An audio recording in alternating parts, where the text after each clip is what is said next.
Pred nami je sveža večavtorska znanstvena monografija o Josipu Jurčiču, ki je nastala nekoliko ob spodbudi Jurčičevega leta, nekoliko pa tudi mimo njega.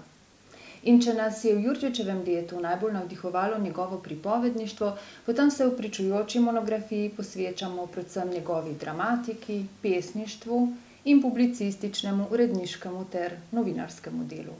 Monografijo odpira prispevek akademika Matjaža Kmecla, najstarejšega živečega Jurčičeslovca, čemur sledi prispevek Igorja Grdine, ki se ukvarja z Jurčičevo Veroniko Deseniško.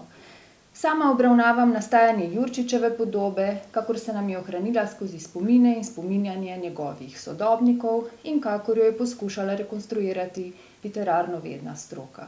Neža Zajc pa se ukvarja z Jurčičevim pesništvom, ki je manj poznano. Alja Brglez, političarka in zgodovinarka, razmišlja o Jurčičevem prvaštvu na več področjih in njegovem prekarstvu.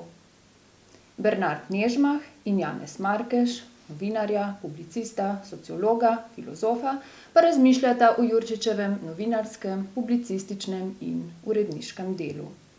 Skozi prispevek Barbare Rigler pa se s pomočjo Jurčiča in prevodov njegovih del, ki so mnogoštevilčni, popeljemo v svet. Monografijo zaključuje obsežna bibliografija, ki je nastala tako v Jurčičevem letu kot po njem.